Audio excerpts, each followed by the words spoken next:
Boa noite, irmãos. Graça e paz do Senhor Jesus. Nós estamos mais uma vez nessa quarta-feira, começando mais um estudo em 1 Pedro. Mas antes da gente estudar a palavra, eu quero convidar você a fazer uma oração junto comigo nesse momento.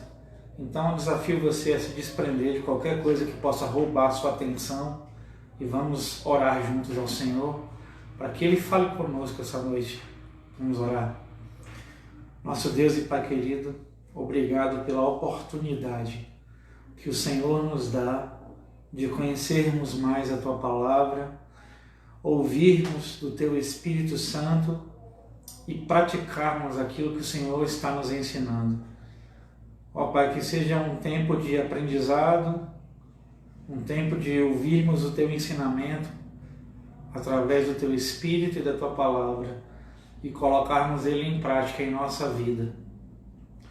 Que nós possamos ter os nossos olhos espirituais e os nossos ouvidos espirituais destampados, abertos para ouvir e receber de Ti.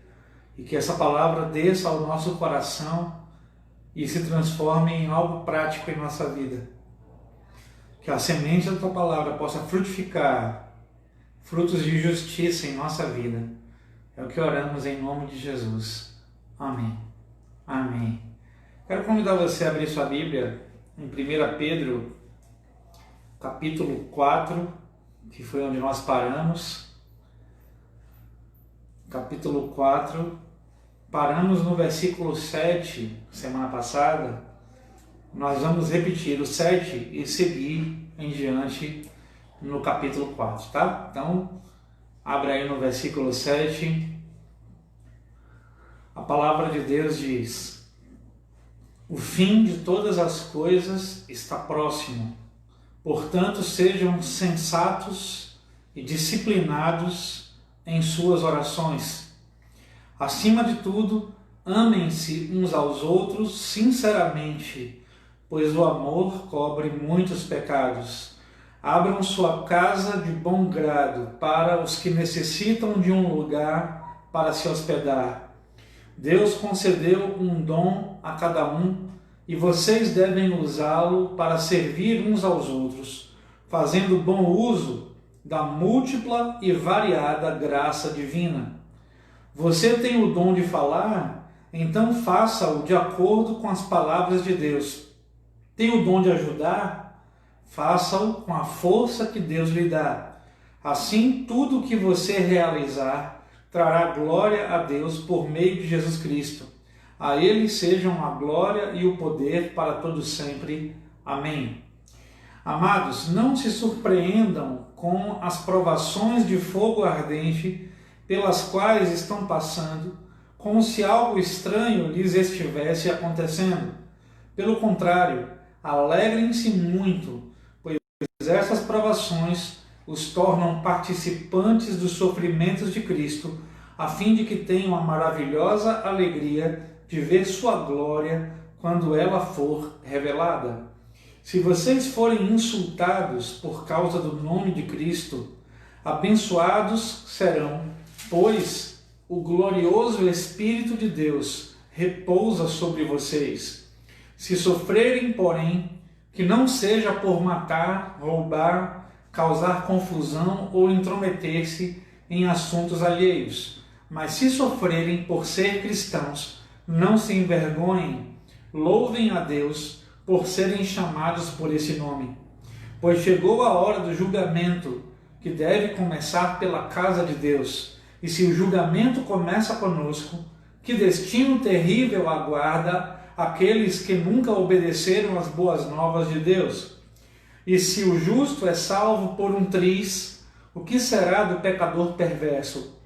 Portanto, se vocês sofrem porque cumprem a vontade de Deus, continuem a fazer o que é certo e confiem em sua vida àquele que os criou, pois Ele é fiel.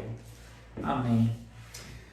Amém. Eu acho esse um momento da palavra que nos ensina, como eu tenho falado nos últimos estudos, nas últimas quartas, nos ensina algo que nós, como geração dessa comunidade que vivemos, dessa época do mundo que nós fomos criados. Esquecemos, inclusive como igreja, que é o ensinamento muito claro sobre o sofrimento como parte da vida cristã. E o apóstolo Pedro aqui no versículo 7 fala que o fim de todas as coisas está próximo. Portanto, sejam sensatos e disciplinados em suas orações. Uma das coisas que tem sido, infelizmente, uma realidade na nossa história como igreja nessa geração é de que, apesar de conseguirmos perceber a iminência da volta de Jesus, do fim de todas as coisas, dos sinais que apontam para esse fim, nós temos paradoxalmente nos comportado como se Jesus não fosse voltar tão cedo e como se o fim não estivesse tão próximo. Por isso, muitas vezes, muitos de nós temos agido como insensatos e não temos priorizado a oração. E o texto está falando exatamente o oposto para a postura de quem está vivendo os tempos do fim. Ser sensato e ser disciplinado em oração é o que nós somos exortados em 1 Pedro a fazer.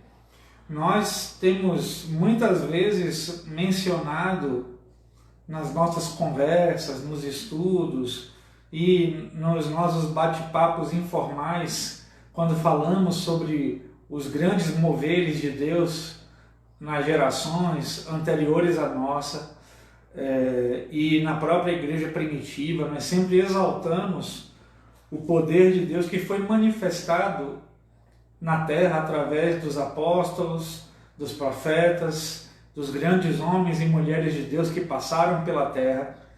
Mas nós geralmente lembramos disso com saudosismo e ficamos muitas vezes até questionando a Deus, como, poxa, antigamente Deus agia de uma maneira tão poderosa, tão sobrenatural, muitas coisas impactantes aconteciam, milagres, prodígios, sinais aconteciam na terra. Por que hoje a gente não vê acontecer com a mesma intensidade, da mesma forma? Porque as gerações de servos e servas de Deus que passaram antes de nós, eles levavam a vida de oração a sério. Eles levavam a sobriedade, como Pedro fala aqui, sejam sóbrios, sejam coerentes, sejam sensatos. Eles levavam essa vida de sensatez diante de Deus muito a sério. E a vida de oração muito a sério. E eles separavam um tempo específico do seu dia para buscar a face de Deus em oração. O que nós vemos hoje é muita dificuldade da maior parte da igreja de Jesus de ter um tempo de qualidade com Deus em oração. Passamos às vezes 5, 10 minutos, 15. Quando oramos meia hora por dia, nos achamos super espirituais. Somos muito diferentes daqueles homens e mulheres que dedicavam a maior parte do seu dia, do seu tempo, aos pés do Senhor, levando a vida de oração a sério.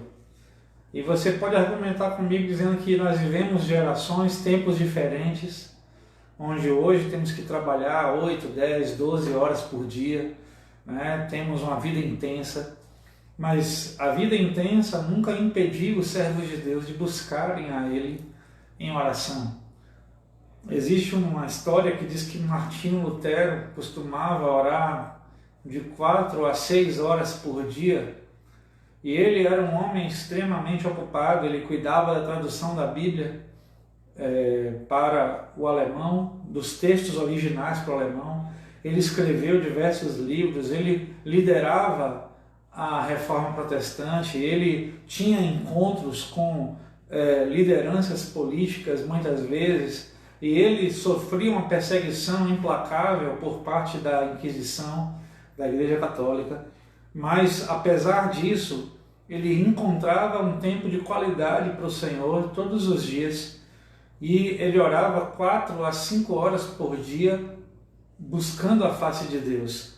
E costuma-se dizer que, geralmente, quando ele tinha um dia mais intenso, ele costumava falar: hoje, amanhã eu vou ter um dia muito intenso, então eu vou acordar 1 hora antes e vou orar 1 hora a mais do que eu costumo orar. Então, quando o dia dele era carregado, era cheio, era estressante, era intenso, ele fazia questão de aumentar 1 hora na sua oração, ao invés de reduzir o tempo de oração. Ele acrescentava o tempo de oração. E nós hoje fazemos o contrário. Nós reservamos tempo para as nossas prioridades naturais, humanas, reservamos tempo para a nossa vida secular, para o nosso trabalho, para o nosso emprego, para o nosso estudo, para a nossa família, para os nossos interesses pessoais, para o nosso lazer, para o nosso divertimento. E a gente separa aí talvez uns 20, 30, 40 minutos por dia, se é que fazemos tudo isso. Porque tem muita gente que não passa daqueles segundos de oração antes das refeições e antes de dormir, lamentavelmente. E nos consideramos cristãos, mesmo sem ter uma vida de oração, mesmo priorizando tudo menos a vida com Jesus, a intimidade com Cristo. Ainda assim nos consideramos cristãos. E a Bíblia fala que, por se aproximar o fim de todas as coisas, devemos ser sensatos e disciplinados em oração. E a palavra disciplinado, ela vem com o significado de que deve haver um esforço para isso. É como eu costumo dizer, um exercício físico. O exercício da oração, o exercício da busca da palavra, da leitura, da adoração, é como o exercício físico. Você vai começar a fazer um exercício físico, você vai na academia, você vai fazer uma caminhada. No primeiro dia, no segundo dia, a sua vontade é, quando chega em casa, é nunca mais voltar ali. Você volta todo doído, quebrado, com o corpo dolorido, até respirar dói. No dia seguinte, se você der ouvidos ao seu corpo, você não vai de novo. Porque o seu corpo vai pedir para você não ir. Porque ele vai sentir dor, ele vai sentir incômodo, ele vai querer ficar quieto. E na vida com Deus é a mesma coisa. No exercício espiritual, a disciplina de oração, a busca ao Senhor, a oração, a leitura da palavra, é um exercício espiritual. Como o exercício físico demanda disciplina, o exercício espiritual também demanda disciplina. Então você não vai sentir vontade, aquela, que vontade que eu estou de orar 2 horas com Deus. Não vai ser assim, principalmente nos primeiros dias. Mas você não deve deixar de buscar por causa disso. Busque o quanto você consegue. Ore o quanto você consegue. Clame ao Senhor enquanto você consegue. Se for 1 minuto, 5 minutos, 10 minutos, 15 minutos, 20 minutos, 30 minutos. Só não desista, seja disciplinado, estabeleça um período para buscar o Senhor. E com o tempo você vai aumentando esse tempo com Deus. E você vai ver que aquele hábito de orar vai sendo estabelecido em sua vida. O hábito de ler a palavra vai sendo estabelecido em sua vida. Tem um versículo na Bíblia que diz que a fé vem pelo ouvir, e ouvir a palavra de Deus. Eu estava até conversando com um irmão hoje sobre isso, e mencionando uma citação do John Piper, pastor e muito conhecido no mundo inteiro, e ele diz que do mesmo jeito que a fé vem pelo ouvir a palavra de Deus, quando você deixa de ouvir a palavra, você está trazendo incredulidade ao seu coração. Quando você deixa de meditar na palavra, de buscar a palavra, de ler a palavra, automaticamente a sua fé vai sendo substituída por incredulidade, por frieza espiritual. E é por isso que Pedro nos exorta tanto a termos uma disciplina espiritual de oração, de busca ao Senhor, de vigilância, porque o fim de todas essas coisas está mais próximo do que nunca esteve. E nós precisamos estar conectados com o Senhor, para não sermos devorados por uma geração voltada totalmente para o consumo, para o lazer, para o prazer, e uma geração que despreza a intimidade com Deus. Essa mesma geração aprendeu a viver uma relação que não envolve amor, a nossa relação interpessoal. E o texto que fala o contrário. O texto fala, acima de tudo, amem-se uns aos outros sinceramente, pois o amor cobre muitos pecados. Tem uma versão que fala, o amor cobre uma multidão de pecados. E o texto fala, o amor cobre muitos pecados, por isso, amem-se uns aos outros com sinceridade, sinceramente. Esse amor sincero não é aquele amor de palavras, como diz a palavra, né? Nem de palavras, nem de língua. É um amor de atitude prática com o seu próximo, com o seu irmão, com os seus inimigos. É um amor que é demonstrado através da nossa atitude para com as pessoas. Então, muitas vezes nós temos até facilidade para dizer para o irmão, eu te amo, para o próximo, eu te amo, mas na hora de praticar algo que expresse esse amor, nós temos dificuldade.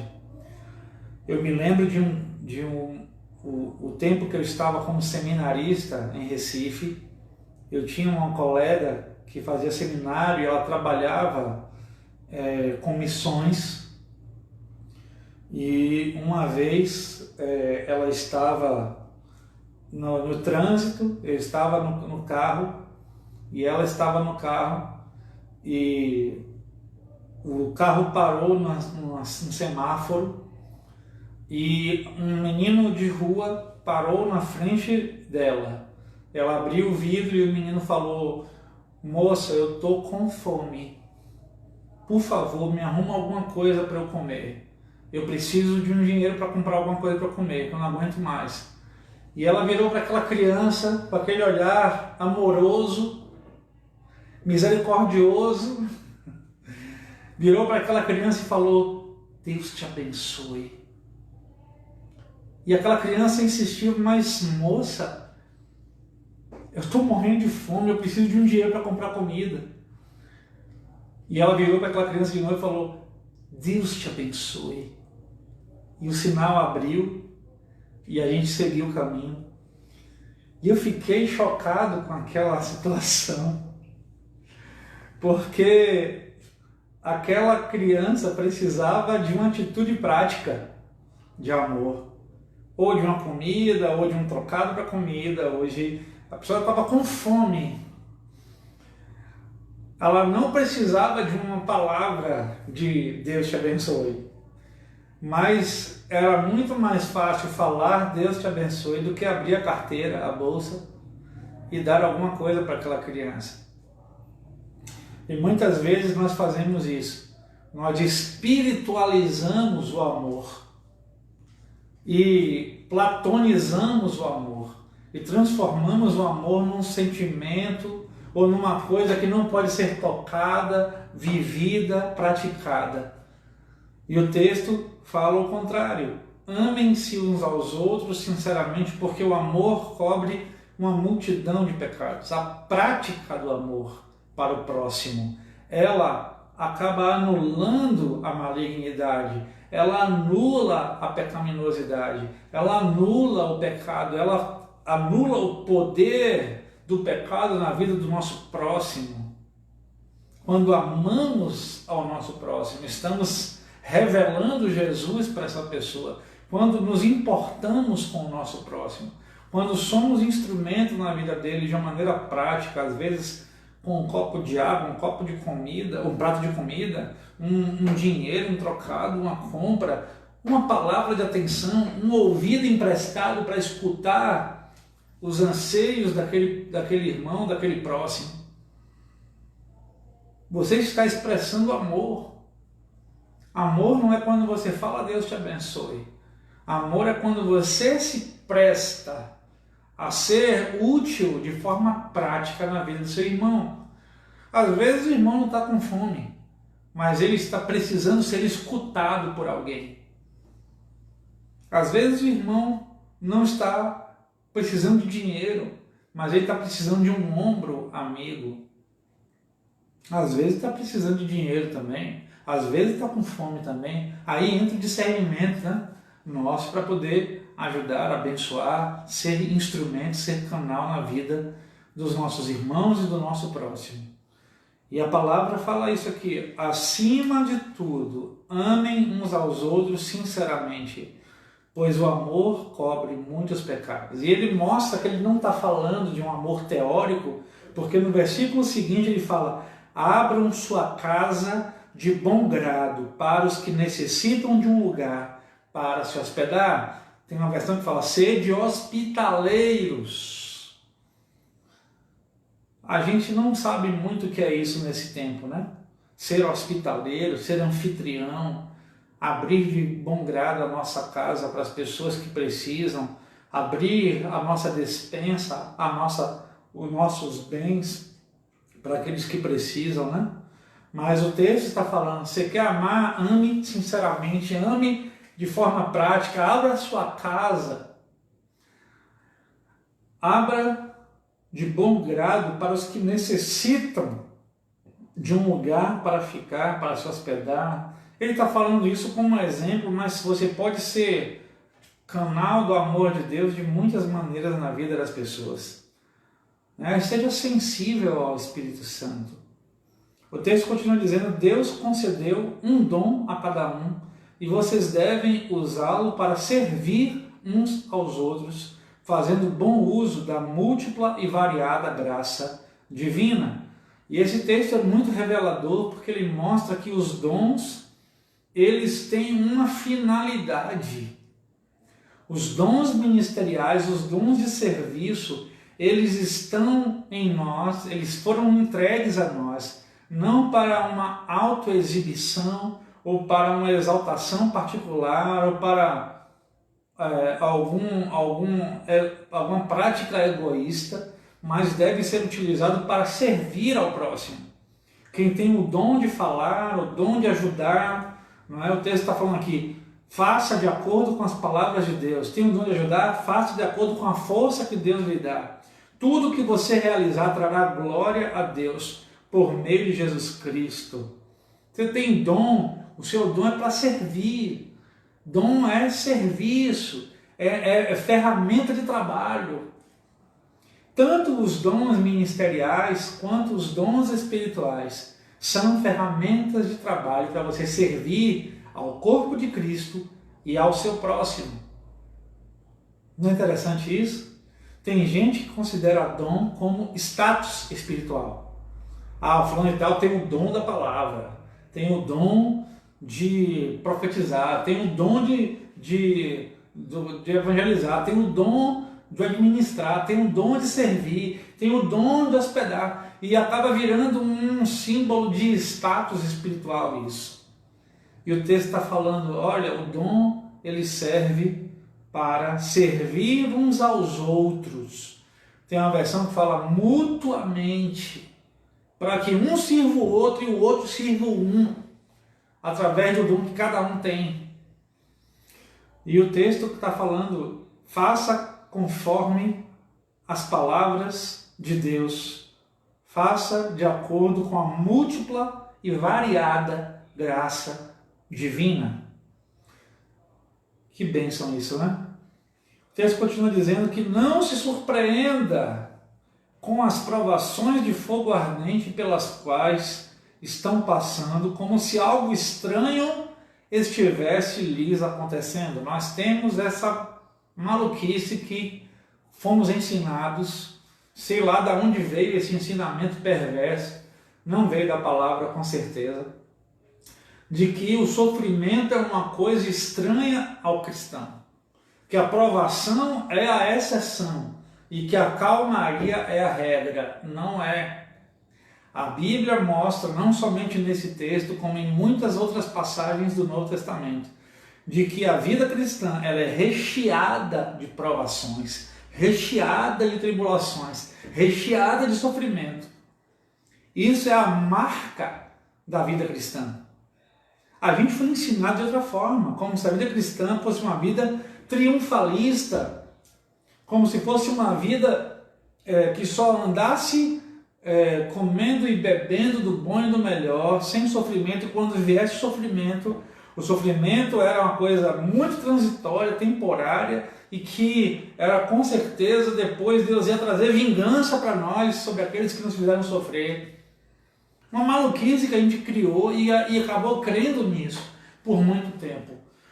Mas o texto fala que nós devemos nos alegrar com as provações que estamos passando.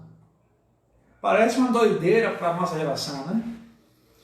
É uma palavra estranha para nós. Como assim? Alegrar na tribulação, alegrar na provação? O texto fala que por essas provações nós nos tornamos participantes do sofrimento de Cristo, a fim de que tenhamos a maravilhosa alegria de ver sua glória quando ela for revelada, quando ela for manifestada. Então, o sofrimento, a provação, as lutas, as dores, elas são um catalisador de Deus. É uma maneira de nos deixar preparados, prontos para a glória que está sendo preparada para nós. É como se a provação nos peneirasse, como se a provação nos filtrasse, nos preparasse para a glória. A provação nos refina, como o fogo refina o ouro e tira a impureza do ouro. A provação refina e tira a impureza do cristão. A luta, a prova, a gente não canta isso? A gente canta isso com tanta vontade, né, no momento de louvor, mas na hora que vem na nossa vida a gente fica a risco, né? A gente canta: cada vez que a minha fé é provada, tu me dás a chance de crescer um pouco mais. As montanhas e vales, desertos e mares que atravesso me levam para perto de ti. Isso tem sido uma verdade na nossa vida. Nós temos aproveitado as circunstâncias de provação, de tribulação, de sofrimento, de fogo consumidor, que muitas vezes aparece em nossa história, para nos aproximarmos mais dos pés do Senhor, da presença do Senhor, da intimidade com o Senhor. Ou isso tem afastado a nós da presença do Senhor. A tribulação ela tem esse poder, ou ela vai te aproximar da presença de Deus, ou você vai se afastar da presença de Deus por causa dela, porque a tribulação ela revela o que há no nosso coração. Por isso que Deus fala lá em Êxodo, quando fala com o povo dele em Israel, ele falou: eu te pus no deserto para saber o que havia no teu coração. Muitas vezes Deus nos faz passar por desertos, por vales, por provas, por lutas, para descobrir o nosso coração diante dos nossos olhos. Não porque Ele não conheça quem nós somos, mas para que nós conheçamos quem nós somos. Que nós aprendamos com as lutas o quanto nós estamos ainda carnais, fúteis, orgulhosos, de dura cerviz, com o coração não voltado para a presença e para a dependência de Deus. E muitas vezes a prova vem para nos desimportar. É a oportunidade que Deus nos dá de irmos para a casa do oleiro e lá sermos moldados pelo oleiro que é o Senhor. Sabe, irmãos? E o texto fala: alegrem-se muito, porque essas provações tornam vocês participantes dos sofrimentos de Cristo, na intenção de que tenham a maravilhosa alegria de ver sua glória quando ela for revelada. Não é maravilhoso isso? O Senhor está nos prometendo que, participando das lutas, das tribulações, das aflições, sofrendo em nome de Jesus, por amor a Cristo, por amor ao Senhor, as nossas lutas e as nossas provas, a Bíblia fala que então teremos a maravilhosa alegria de ver a sua glória quando ela for manifestada. Isso é algo forte, irmãos. E o texto continua dizendo: se nós somos insultados por causa do nome de Cristo, abençoados nós seremos. Tem uma versão que fala: bem-aventurados sois. E o texto continua: por sobre vós o glorioso Espírito de Deus repousa.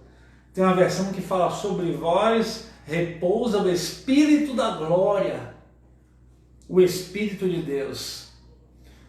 Sabe? Você já parou para pensar nisso? Que sobre você repousa o Espírito de glória, o Espírito glorioso de Deus repousa sobre a sua vida. Se nós tivéssemos a consciência do Espírito que repousa em nossa vida, nossas atitudes seriam repensadas em muitas vezes, em muitas escolhas que fazemos. E talvez o Senhor esteja querendo nos trazer a consciência da presença do Espírito de glória que repousa sobre nós. O Espírito da glória, o Espírito de Deus, habita em nossa vida, pela salvação, pela obra de Jesus em nós. A obra de Jesus trouxe sobre nossa vida o Espírito de glória, e ele repousa sobre nós, não só nos santificando, nos moldando à imagem de Jesus, mas nos capacitando, nos preparando para as lutas, para os sofrimentos, para as provas, para as tribulações. Quem nos capacita, quem nos forja para a batalha é o Espírito de Deus. Pois quanto mais rendido ao trabalhar do Espírito nós somos, mais preparado para as lutas nós estamos. O problema é que muitas vezes nós queremos lutar as batalhas da nossa vida com armas humanas, com armas naturais, com a força da nossa mente, com os nossos telefones de contatos estratégicos, com os pistolões da vida, com as pessoas que achamos que têm influência e poder, com a nossa conta bancária, com a força da nossa capacidade de articulação. A gente começa a confiar muito nos nossos apoios naturais e esquecemos muitas vezes que quem nos capacita para a vitória, para a luta, para as batalhas, é o Espírito de glória que habita em nós. O mesmo Espírito que ressuscitou a Jesus dentre os mortos habita em nós. Há alguma coisa difícil para ele realizar através de nossa vida? Se ele ressuscitou a Jesus dos mortos, há alguma coisa que ele não possa fazer em sua vida, em minha vida, se nos rendermos a ele, ao seu trabalhar, à sua capacitação? Entende? O Senhor está nos trazendo a memória que sobre nós repousa o Espírito de glória, o Espírito de Deus. E o texto continua que se você sofrer, porém, não seja por matar, roubar, causar confusão ou se intrometer em assuntos alheios. Se o seu sofrimento for consequência das suas próprias escolhas malignas, você só está colhendo aquilo que você plantou. Se o seu sofrimento é resultado da sua malignidade, você só está colhendo a semeadura que você escolheu fazer. Mas o texto fala, se você está sofrendo por ser cristão, aí é diferente. O texto fala, você deve louvar a Deus por ser chamado por esse nome. Não se envergonhe de sofrer por causa da sua fé em Jesus, por ser cristão, da sua relação com Jesus, por causa do seu andar com Jesus. Se isso está lhe trazendo sofrimento, então louve a Deus. Mas se você está colhendo sofrimento como consequência da sua dura cerviz, da sua malignidade, do seu coração torpe, da sua mente apodrecida, você só está colhendo justamente, de forma justa, aquilo que você mesmo escolheu plantar. Mas se você está colhendo sofrimento, tribulação, padecendo por causa da sua fé em Jesus, do nome de cristão que você carrega, então o texto está falando, olhe, agradeça, louve ao Senhor e não se envergonhe de carregar o nome de cristão, porque você é bem-aventurado. Sabe, irmãos, isso é algo muito interessante. E o texto está falando, continua dizendo, porque chegou a hora do julgamento, que deve começar pela casa de Deus. Esse julgamento começa conosco. Que destino terrível aguarda aqueles que nunca obedeceram às boas novas de Deus. E se o justo é salvo por um triz, o que será do pecador perverso? Esse é um texto que está lá em Provérbios 11, 31. É uma citação de Provérbios 11, uma referência a Provérbios 11, 31, quando fala que o justo é salvo por um triz, dificilmente se salva. Não é? O que será do pecador perverso? E o texto fala algo muito sério. O julgamento de Deus sempre vai começar pela casa dele. E se eu e você somos casa de Deus, lembremos que o julgamento de Deus começa conosco. Ele executa juízo primeiro sobre os seus filhos, para depois executar sobre o mundo, para depois executar sobre o ímpio. Toda vez que você clamar por justiça diante de Deus, toda vez que você clamar a Deus para que Deus haja e intervenha com o seu julgamento e sua justiça, e invocar a ação julgadora de Deus, lembre-se de que a primeira ação da justiça de Deus será sobre a sua vida. Porque o julgamento de Deus começa sempre pela sua casa. E o texto está falando, se o julgamento começa pela casa dele, que destino terrível aguarda aqueles que nunca obedeceram ao Evangelho. E se o justo por um triz se salva, o que será daquele que peca perversamente?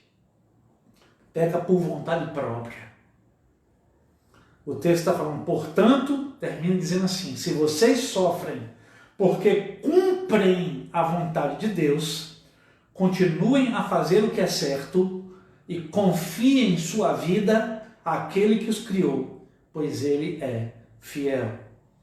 Então essa é uma palavra de consolo também. O texto está falando, se eu estou sofrendo por cumprir a vontade de Deus, eu devo crer que aquele que criou a minha vida é fiel para executar a sua vontade em mim. Eu devo crer que nada que está acontecendo na minha vida é uma negação da fidelidade de Deus para mim. Eu devo confiar na fidelidade de Deus, ainda que na tribulação, na angústia, na dor, na prova, na luta, no sofrimento. Eu devo confiar na fidelidade de Deus, independente das circunstâncias. O texto fala, se eu estou sofrendo por cumprir a vontade de Deus, continue a fazer o que é certo. Você não vai deixar de fazer o que é certo porque está sofrendo. Fazer o que é certo é o que nos é exortado a fazer se estamos sofrendo por causa do nome de Jesus. Não deixe de fazer o que é certo porque você está sofrendo. Nós não temos permissão para deixar de praticar o que é certo por causa do sofrimento. É o contrário. Quanto mais sofremos, mais praticar o certo devemos. Porque fiel é aquele que nos criou. E você deve confiar nessa fidelidade dele. E tem um versículo no Novo Testamento que fala que a nossa leve e momentânea tribulação traz para nós um peso eterno de glória que jamais poderá ser tirado de nós. Então tudo que você passa de tribulação aqui, que a Bíblia chama, por maior que seja ela, de leve e momentânea, não pode ser comparado com o peso da glória que será derramado sobre sua vida, se você permanecer fiel ao Senhor no meio da tribulação. Algo muito superior aguarda por você, se você permanecer fiel nas lutas e nas provas, obedecendo a voz e a vontade do Senhor. Amém? Amém. Eu não sei se tem alguém que fez alguma pergunta hoje, algum comentário. Eulene pede oração por Josimar, que está no hospital. Eulene está pedindo oração por Josimar, que está no hospital. Vamos orar por Josimar, viu, Eulene? Alguém mais? E Jorge comenta, mais do que nunca precisamos morrer para esse mundo e viver uma vida com Deus, de Deus e para Deus. Mais do que nunca, verdade, Jorge. Precisamos morrer para esse mundo e viver uma vida com Deus e para Deus. Amém. Vamos orar então, como é o nome da pessoa que pediu oração? Josimar. Josimar. Eulene pediu oração pelo Josimar, que está internado no hospital. Se você tem alguém que também está precisando de oração pela saúde, apresente o nome dessa pessoa agora diante do Senhor. Nós vamos orar encerrando esse tempo, mas orando pelos enfermos primeiramente, para que o Senhor venha com cura, com restauração da saúde. Queremos louvar a Deus pela restauração da saúde do filho do pastor Marcos, o Pablo, e pela irmã da irmã Nilda, irmã Ada, que recebeu alta, para a glória de Deus, não é? Deus é fiel e eu creio que Ele vai continuar operando na vida dela, como também na vida de Pablo. Então vamos orar pelo Josimar agora e por todos os enfermos da igreja. Oremos. Santo Deus, a tua palavra fala em Isaías 53 que o Senhor Jesus levou sobre si as nossas enfermidades e as nossas dores levou sobre si. O castigo que nos traz a paz estava sobre ele, pelas suas pisaduras fomos sarados, Senhor. Cremos que o Senhor já levou as nossas enfermidades sobre si naquela cruz. Por isso, em nome de Jesus, nós liberamos a cura do Senhor para a vida de Josimar. Nós não sabemos quem é ele, nem onde ele está nesse momento, mas o Senhor sabe exatamente onde ele está. Esse pedido de Eudilene, ó Senhor Deus, que está pedindo por Josimar, Pai. Agora vai até Josimar, Espírito Santo, aonde quer que ele esteja, no leito onde ele está agora, Senhor, e libera a tua cura, Espírito de Deus, para o seu organismo, restaura a saúde de Josimar para a glória do teu nome, Senhor. E assim pedimos ao Senhor pelos enfermos que são parte da tua igreja, Senhor, essa noite. Que o Senhor venha com cura, visitar com o teu bálsamo de cura, Senhor, e restaurar a saúde dos teus filhos. Te agradecemos pela cura e livramento e restauração da saúde que o Senhor está dando a Pablo, continua operando na vida dele. Pelo que o Senhor está fazendo na vida da Ada, ó Senhor Deus, e pelo que o Senhor está fazendo na vida de Fátima, Senhor, que fez uma cirurgia bem sucedida, está se recuperando debaixo da tua presença, Senhor Deus. Continua restaurando a saúde dela. Ó Pai, cremos no teu agir, na saúde que o Senhor já está liberando para aqueles que precisam, que estão enfermos e precisando da tua cura. Liberamos a cura do Senhor. Receba agora a cura do Senhor. Em nome de Jesus, liberamos a cura do Senhor sobre você que está enfermo. e enferma. Tome posse da cura do Senhor, que seja restaurado em sua saúde, em nome de Jesus. E te pedimos, Pai, também, que o Senhor possa fazer que essa palavra que foi ministrada frutifique em nossa vida, frutos práticos na nossa vida diária. É o que oramos em nome de Jesus. Amém.